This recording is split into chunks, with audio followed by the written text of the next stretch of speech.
우리 교회가 창립 50주년을 맞았습니다. 50주년 준비위원회가 결성이 되어져서 과거 50년의 역사를 돌아보는 시간을 가졌습니다.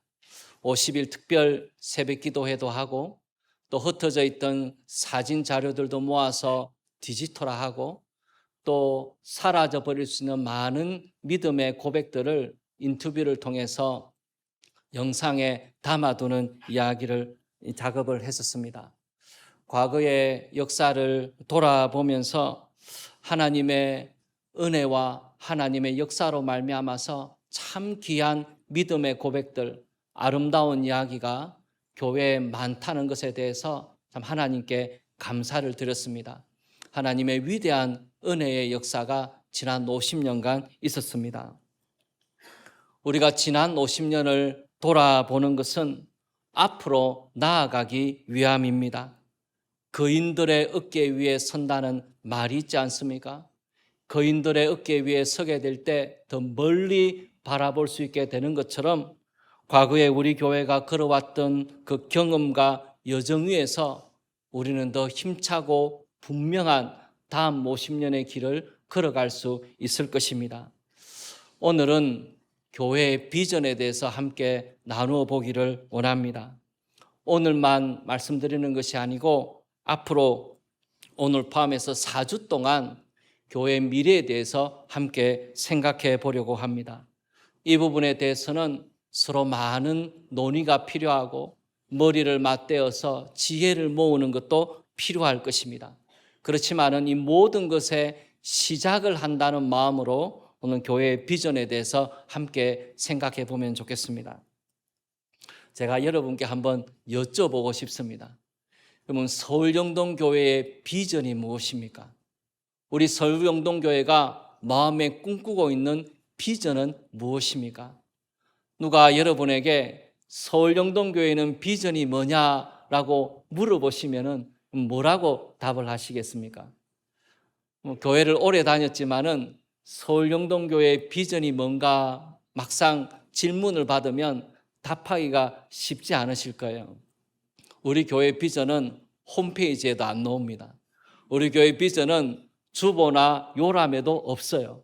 그래서 우리가 서울영동교회 비전에 대해서 명문화된 것을 말씀하시기가 쉽지 않을 거라는 생각이 듭니다. 우리 교회가 플랜카드를 크게 써붙이고 구호를 외치면서 그렇게 사역하는 교회가 아니지 않습니까? 그렇지만은 우리 교회는 지난 50년간 분명한 방향을 가지고 교회가 왔다는 것은 사실입니다. 그래서 오늘 교회의 비전에 대해서 말씀을 드릴 때 전혀 새로운 것을 말씀을 드리는 것은 아닐 것입니다.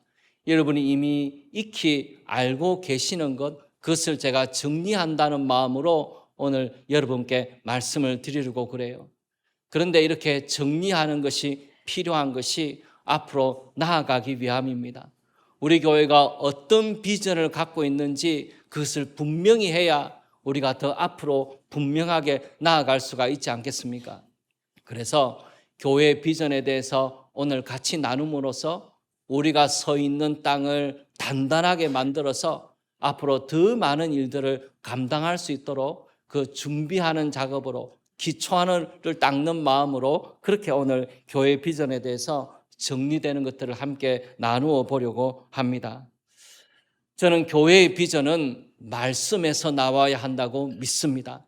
사람이 꿈꾸는 비전이 아니고 하나님의 말씀에 근거한 비전이어야 한다고 믿습니다. 그리고 교회의 비전을 꿈꾸기 전에 하나님의 비전이 무엇인지를 먼저 물어야 한다고 믿습니다.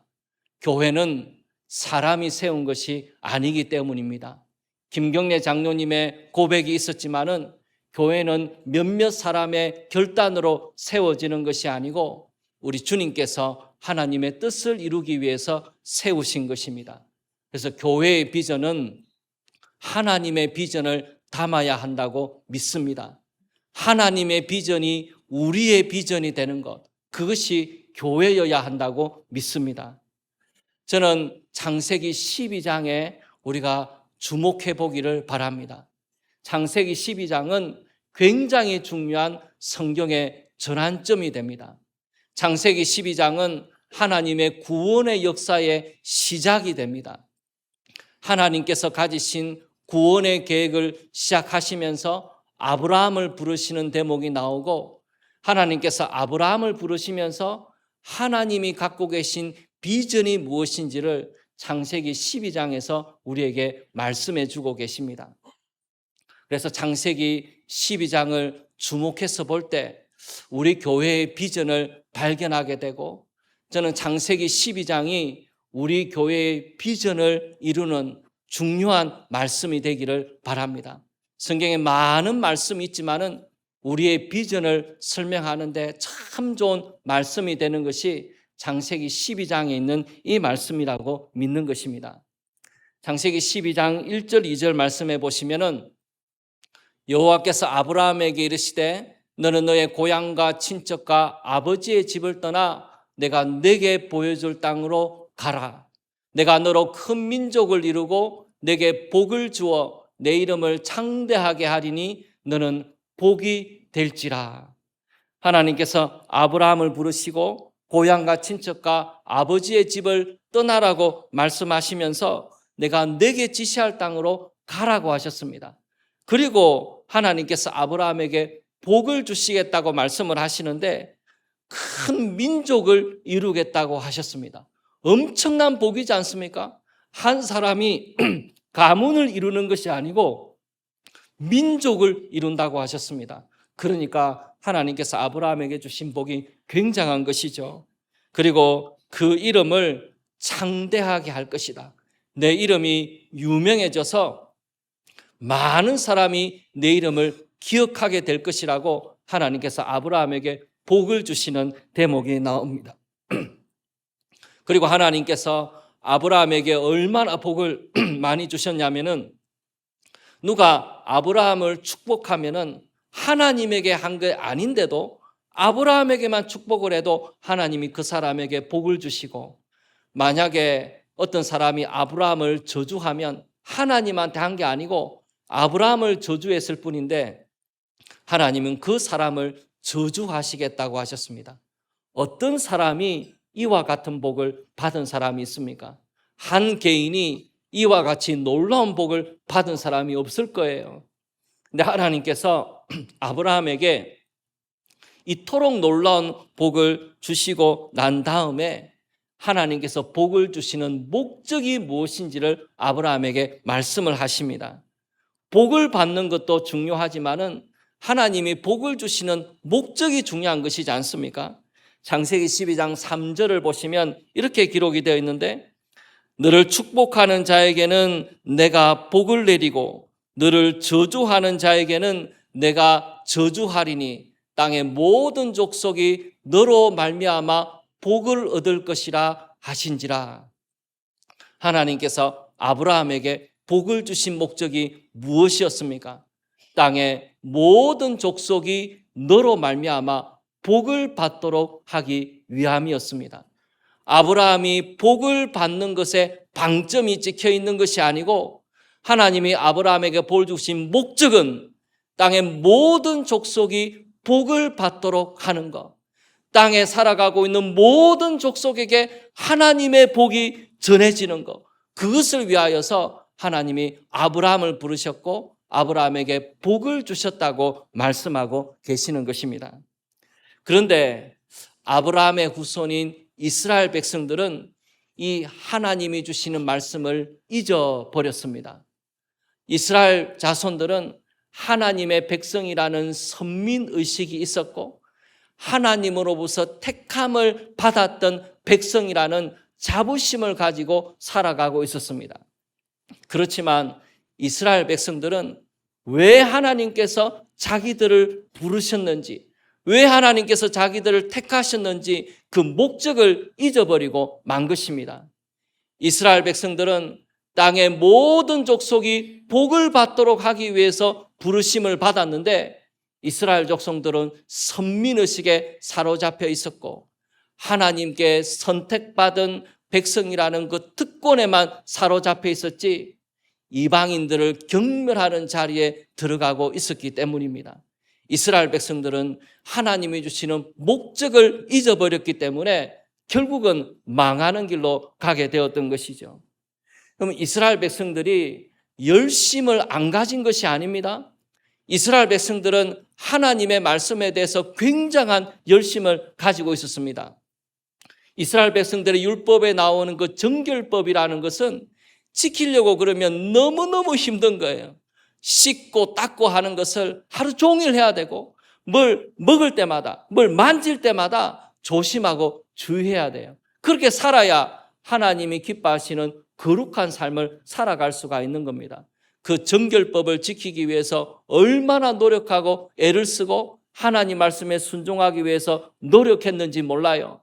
말씀을 사랑해서 외우고 말씀대로 살기를 원하고 거룩하게 살기를 원했습니다. 얼마나 좋은 것입니까? 그런데 이스라엘 백성들은 왜 하나님께서 자기를 부르셨는지를 잊어버렸습니다. 이스라엘 백성들은 온 족속이 복을 받도록 하기 위해서 자기들을 부르셨는데 사마리아인들을 경멸하고 이방인들을 경멸하면서 하나님에 대한 거룩만 붙잡고 이스라엘 백성들이 살아갔다는 것입니다. 그래서 이스라엘 백성들은 결국은 망하는 자리로 들어가고 만 것이죠. 하나님이 이스라엘 백성들을 불러주신 그 목적을 잊어버렸기 때문입니다.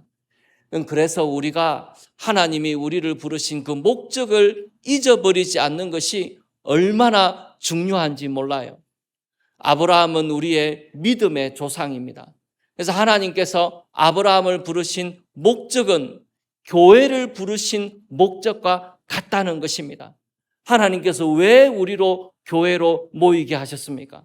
하나님께서 왜 우리로 세상에 살아가고 있는 사람들을 불러 모으셔서 하나님의 백성으로 살아가게 하셨습니까?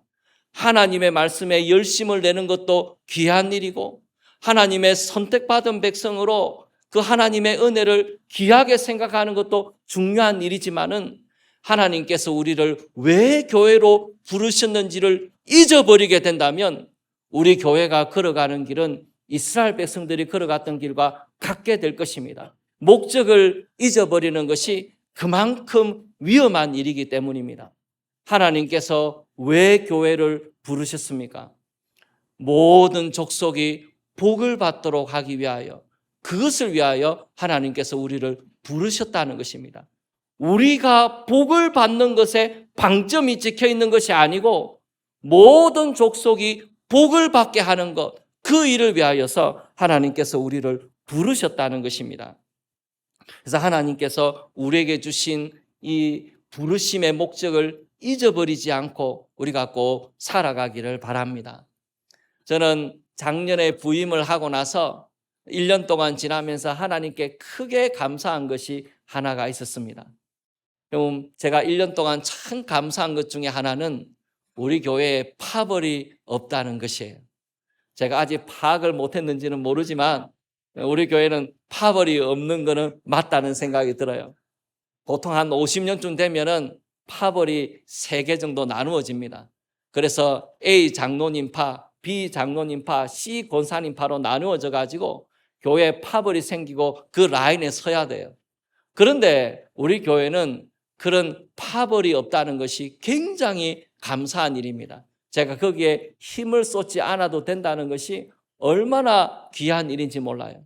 고린도 교회가 파벌의 문제가 있고 사도 바울이 편지를 쓰고 그랬지 않습니까? 파벌의 문제가 없어지지 않았어요. 세월이 지나서 다시 고린도 교회에 보낸 편지를 보면은 파벌의 문제로 여전히 고생하고 있는 것을 알 수가 있습니다. 그만큼 한번 파벌이 생기면 없어지지 않아요. 그래서 앞으로도 우리 교회 파벌이 없기를 정말 간절히 소망합니다. 하나님께서 파벌이 없을 뿐만 아니라 우리 교회는 참 재미있는 문화를 하나님께서 만들으신, 제가 관찰한 바는 그래요. 사람들에게 주목받는 거, 눈에 띄는 거, 그걸 굉장히 싫어합니다. 어떻게든 조용하게, 사람들 눈에 안 띄게, 자랑하지 않게, 겸손하게 그렇게 살아가는 것이 미덕이라는 그런 문화가 교회에 자리 잡고 있어요.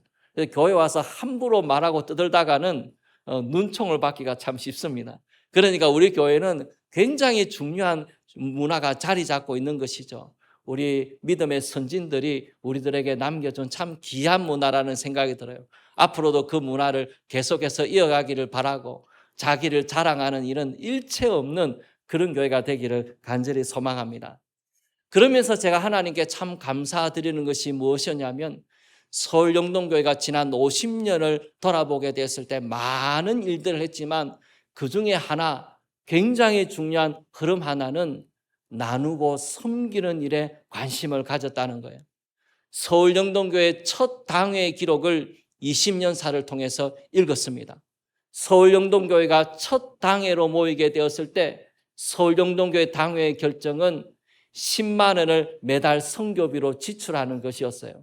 그 당시는 교회가 약하고 힘이 없을 때였지만은 매달 10만 원씩을 보내는데 5만 원은 아시아연합신학대학원에, 5만 원은 대만에 있는 선교사 2명을 지원하는 일에 매달 10만 원씩 쓰기로 작정을 하면서 이웃사랑과 구제와 나누는 일에 전심을 다하는 그런 교회로 지난 50년을 달려온 것입니다. 그래서 그것이 오늘 창세기 12장에서 말하는 모든 족속에게 복이 되는 그 하나님의 뜻과 얼마나 합당한지 모르겠어요. 그런데 만약에 그렇지 않은 교회에서 만약에 나누어 주는 것을 목적으로 삼기 시작한다 그러면은 굉장한 저항에 부딪히게 됩니다. 그 틀을 바꾸는데 10년, 20년이 걸릴 만큼 대단한 영적인 전쟁이 일어나게 돼요. 근데 하나님께서 서울영동교회에 은혜를 주셔서 나누고 섬기는 일에 힘을 쓰는 그런 교회로 지난 50년을 달려오게 해주신 것 얼마나 감사한지 몰라요. 제가 3부 예배에 온 세대 예배로 드리면서 청년 1부, 2부랑 꼭 같이 예배 드리기를 바랐습니다. 이 영상을 같이 보기를 바랬고 우리 청년 1부, 2부가 이 믿음의 전통을 꼭 이어가 주기를 간절히 소망합니다. 그래서 오늘 청년 1, 2부와 함께 예배를 드리게 되어서 얼마나 감사한지 모르고 이 일에 함께 참여하기를 바라서 참 좋아요. 저는 두려운 건 청년 1, 2부가 어른들의 50주년이라고 생각할까 봐 굉장히 두렵습니다. 그런 일이 없기를 바라요. 우리의 50주년이고 청년 1, 2부가 앞으로 믿음의 길을 달려가야 될 것이기 때문에 이 정신과 믿음을 꼭 이어서 달려가 주기를 간절히 소망합니다. 그러면 우리가 어떻게 모든 족속에게 복이 될 수 있는가? 어떻게 그 길을 걸어갈 수 있는가? 하나님께서 그것을 위해서 2가지를 명령하셨습니다. 그 2가지를 같이 살펴보려고 그래요. 하나님께서 제일 먼저 명령하신 것이 무엇이냐면 아브라함에게 고향과 친척과 아버지의 집을 떠나라고 말씀을 하고 계십니다. 아브라함이 살고 있던 그 지역은 바벨탑이 세워졌던 지역입니다. 바벨탑은 하나님의 말씀에 대항하여서 자기의 이름을 내기 위하여 흩어지지 않고 같이 모여서 성읍을 만들고 하늘에까지 닿는 탑을 세우기를 원했던 인간의 교만과 인간의 욕심과 이기심이 모여있는 그런 곳이 이 아브라함이 살아가고 있는 땅이었다는 것입니다. 하나님께서 자기 이름을 내기 위하여 애를 쓰고 있는 사람들, 자기를 나타내기 위하여, 자기 가진 것을 나타내기 위하여 교만해 있는 사람들이 살고 있는 그 땅을 떠나라고 하나님이 말씀하고 계십니다.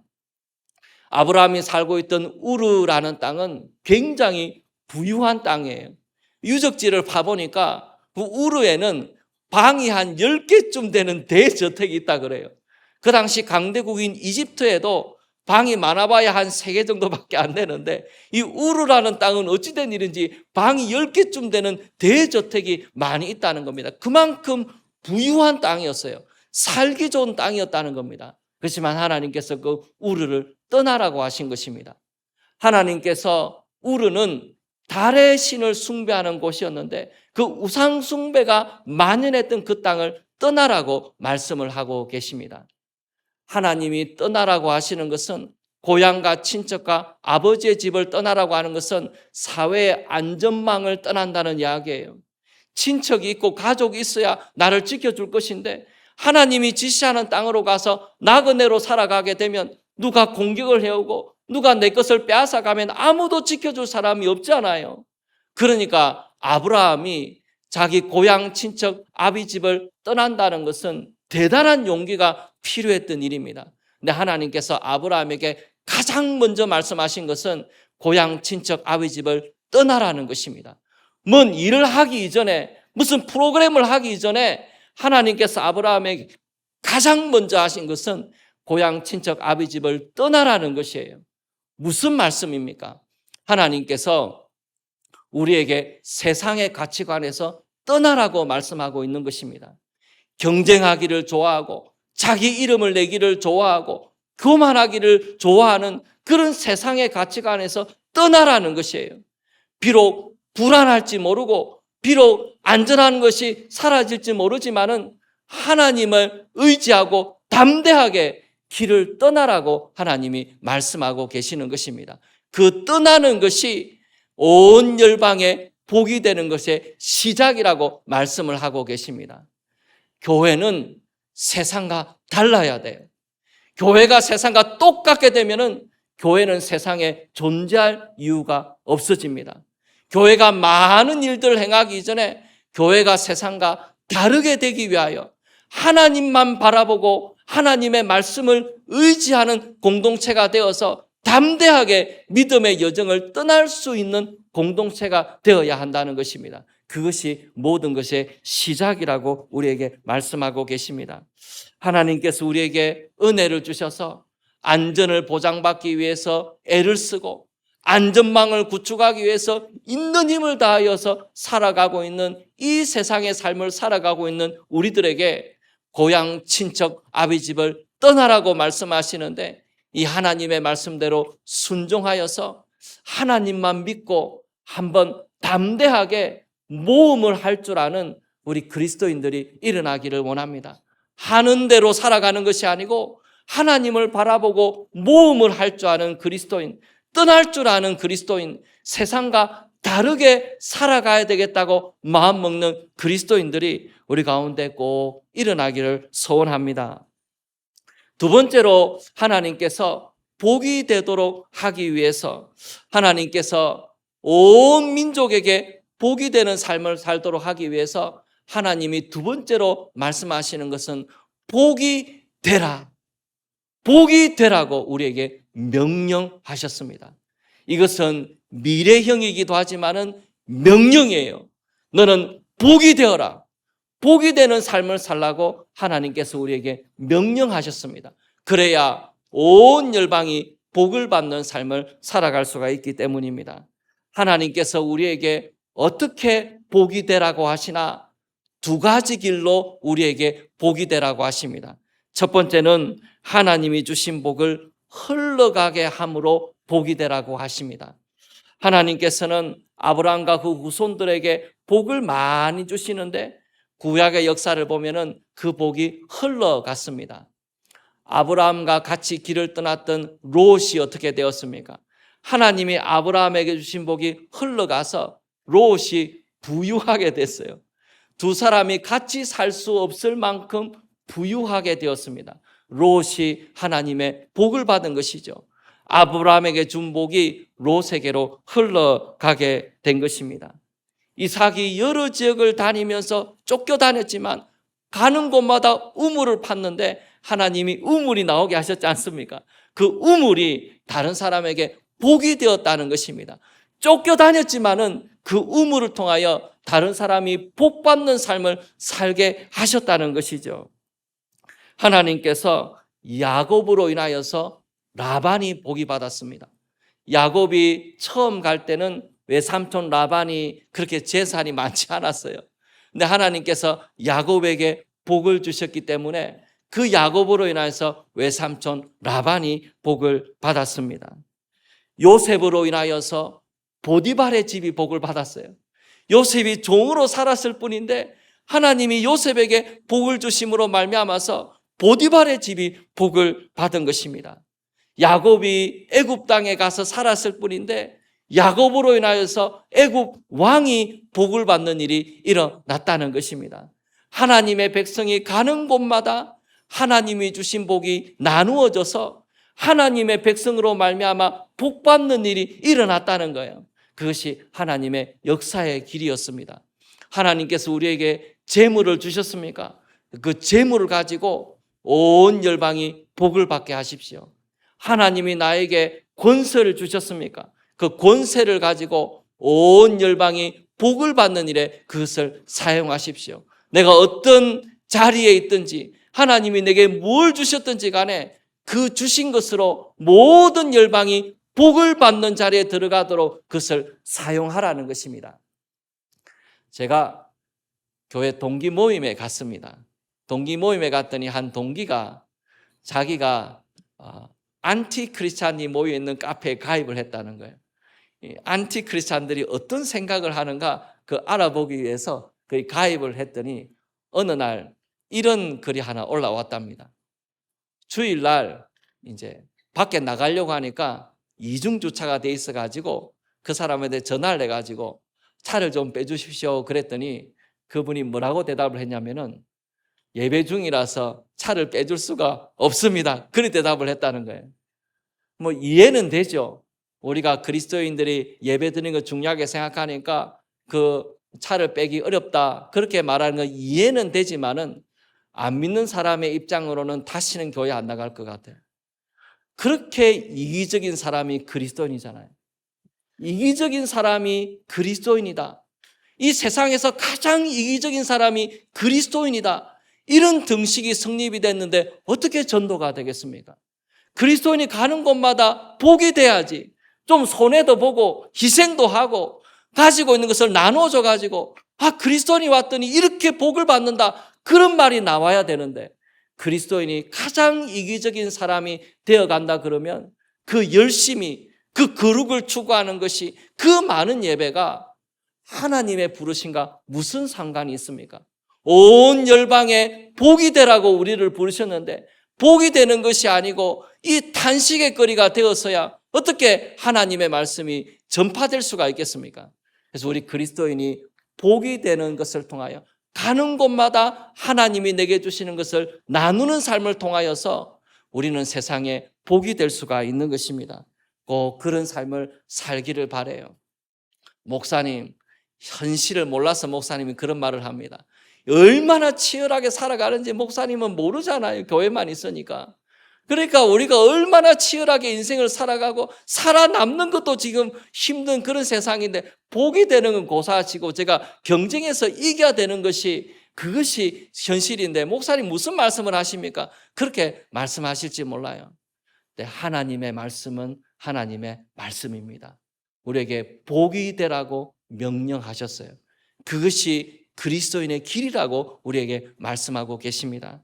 하나님께서 주신 말씀을 따라서 우리가 세상에 복이 되는 삶이 되기를 원합니다. 두 번째로 하나님께서 온 열방이 복을 받는 삶을 어떻게 살아갈 수가 있는가? 복이 되는 두 번째 방법은 복음을 전함으로 우리가 그렇게 할 수가 있습니다. 세상에 있는 사람들이 받는 복 중에 가장 큰 복은 구원의 복입니다. 그 구원의 복은 예수 그리스도의 이름을 전하지 않고서는 절대로 얻을 수 없는 복이에요. 그러면 세상이 우리가 착한 일을 한다고 핍박하지 않아요. 그럼 착한 일을 하면 세상에 어느 누구도 우리를 핍박하지 않습니다. 교회 다니는 사람들이 착한 일을 한다 그렇게 칭찬하지 우리를 절대로 박해하지 않아요. 언제 우리를 박해합니까? 예수님을 전할 때 교회는 세상은 우리를 박해합니다. 왜 그렇습니까? 사단이 알기 때문이에요. 착한 일은 아무리 많이 해도 그것 때문에 어떤 사람이 구원받지는 못해요. 사단이 그걸 별로 두려워하지 않는 것입니다. 그러나 주님의 이름이 선포되면은 한 영혼이 주님께 돌아올 수가 있는 겁니다. 구원받고 하나님의 백성이 될 수 있고 삶이 변하는 엄청난 기적이 일어나는 것이죠. 그러니까 사단이 그걸 얼마나 싫어하는지 몰라요. 그래서 우리에게 도전합니다. 할 수 있는 한 예수님의 이름을 빼라고, 우리가 살아가는 모든 삶에서 예수님을 빼라고 얼마나 사단이 우리를 유혹하는지 몰라요. 그러나 우리가 예수 그리스도의 복된 이름을 전하는 것은 절대로 포기할 수가 없는 일입니다. 그것만 빼놓고는 세상에 복받는 일을 할 수가 없는 것이죠. 주님의 이름이 전해져야 온 열방이 복을 받는 그 일이 성취되기 때문입니다. 갈라디아서 3장 8절에 보면은 이 아브라함에게 주신 이 복이 어떻게 성취되는가 이렇게 말씀하고 있습니다. 또 하나님이 이방을 믿음으로 말미암아 의로 정하실 것을 성경이 미리 알고 먼저 아브라함에게 복음을 전하되 모든 이방인이 너로 말미암아 복을 받으리라 하였느니라. 그러므로 믿음으로 말미암은 자는 믿음 있는 아브라함과 함께 복을 받느니라. 이 모든 이방인이 너로 말미암아 복을 받으리란 그 말씀은 예수님을 믿음으로 구원받는다는 그 복음의 선포를 통하여 이루어진다는 것을 우리에게 말씀해 주고 계십니다. 갈라디아서 3장 14절 말씀해 보시면 이는 그리스도 예수 안에서 아브라함의 복이 이방인에게 미치게 하고 또 우리로 하여금 믿음으로 말미암아 성령의 약속을 받게 하려 함이라.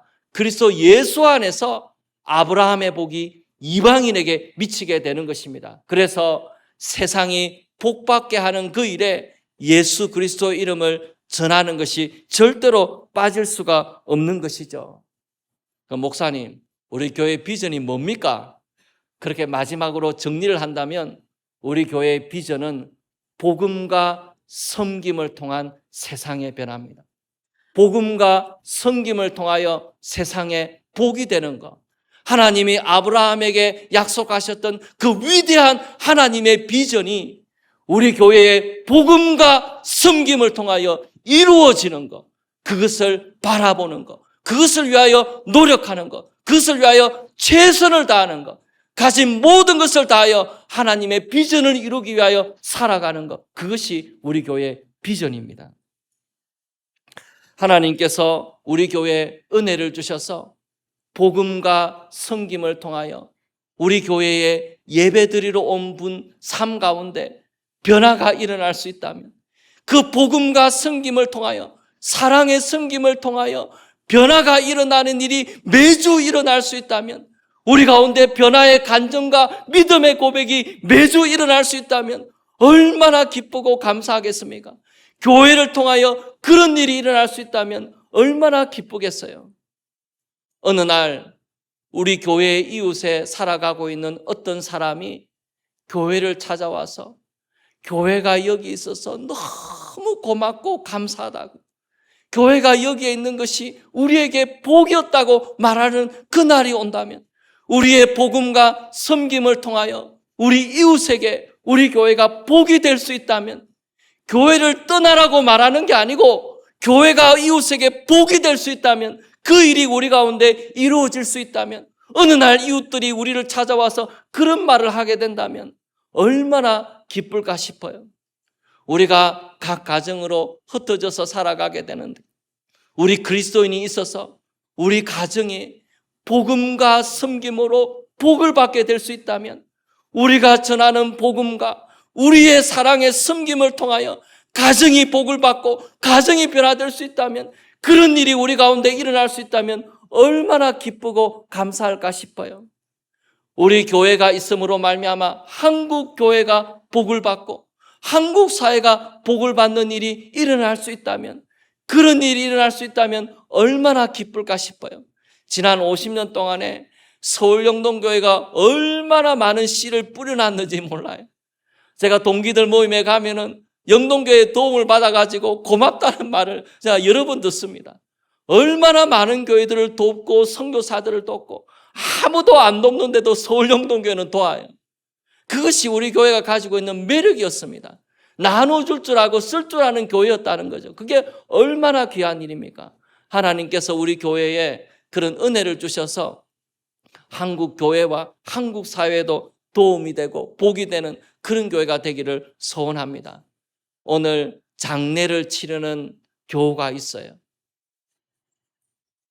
어머니를 잃고 장례를 치르는 가정이 있는데, 저는 그런 교우에게 우리 교회가 복이 되기를 원합니다. 그것을 위해서 우리가 있는 것이지 않습니까? 모든 열방이 복을 받도록 하기 위해서 교회가 있는 것이잖아요. 교회가 있어서 복이 되는 일을 하기 위해서 우리가 있는 것이 아닙니까? 하나님께서 그런 일들을 이루어 가시기를 원합니다. 우리 베네수엘라 지진 피해를 당한 사람들을 위하여 헌금하게 되는데 교회가 드리는 헌금이 작을지 모르지만은 온 열방에 복이 되는 그 일을 이루어가는 일에 우리 교회가 쓰임 받기를 원합니다. 그런 일들이 일어나기를 원합니다. 어떤 분들은 이렇게 말씀하실지 몰라요. 목사님, 비전은 참 좋은데 그거 어떻게 되겠습니까? 나는 나 혼자 사는 것도 힘든 사람입니다. 내 삶도 변화되지 않는데 어떻게 세상의 변화를 이루고 세상에 복이 되겠습니까? 나는 그런 거 가진 것도 없고 나는 그 능력도 없습니다. 비전은 참 좋은데 그건 비전일 뿐이고 안 될 것 같습니다. 그렇게 생각하실지 몰라요. 혹 여러분 가운데 나는 거기에 상관이 없다 그렇게 생각하실지 모릅니다. 그런데 하나님께서 이 말씀을 모든 족속이 복을 받게 된다는 그 말씀을 누구에게 하셨습니까? 아브라함에게 하셨습니다. 아브라함은 가나안 땅에 나그네로 살았습니다. 아내가 죽었는데 묻을 땅 한 평이 없는 나그네로 방황하듯이 살았어요. 그것이 아브라함의 모습입니다. 도움을 주기는커녕 도움을 받아야 되는 처지에 있는 사람처럼 아브라함이 그렇게 인생을 살았지 않습니까? 근데 하나님께서 너는 복이 되라고 말씀하십니다. 너는 복이 될 것이라고 하나님께서 말씀하고 계세요. 아이가 없는데 어떻게 아브라함의 자손을 통해서 모든 족속이 복을 받는 일이 일어날 수 있습니까? 지금 내 처지는 아이 하나 없는 처지인데 그것이 어떻게 이루어질 수가 있어요? 아브라함이 그렇게 생각했을지도 모릅니다. 그러나 하나님께서 너는 복이 될지라, 너는 복이 될 것이라고 말씀하셨습니다. 무슨 말입니까? 하나님이 복의 근원이시기 때문입니다. 하나님이 복의 근원이 되시고 우리를 사용하기 시작하실 때 하나님은 놀라운 일들을 이루어 가실 수 있습니다. 내가 생각지도 못한 일들을 이루어 가실 수 있습니다. 그래서 하나님께서 너는 복이 되라고 우리에게 명령하고 계시는 것입니다. 하나님이 원하시는 것은 단 하나예요. 순종입니다. 내 고향 친척 아비 집을 떠나서 내가 지시할 땅으로 가라고 하시는 그 단순한 하나님의 명령에 순종하여서 내가 하나님의 백성으로 살기로 마음에 작정하는 것, 하나님의 백성으로 모험하면서 살기로 마음에 결심하는 것, 그것이 모든 것의 시작입니다. 그 순종이 모든 것을 이루게 될 것입니다. 다음 50년에 세상에 복이 되는 교회가 되는 것을 보게 되기를 원합니다. 하나님께서 우리 교회를 통하여 어떤 일들을 이루어 가실까 기대가 됩니다. 세상에 복이 되는, 내가 가는 모든 곳에, 학교와 직장과 모든 곳에 복이 되는 우리의 삶이 되기를 소원합니다.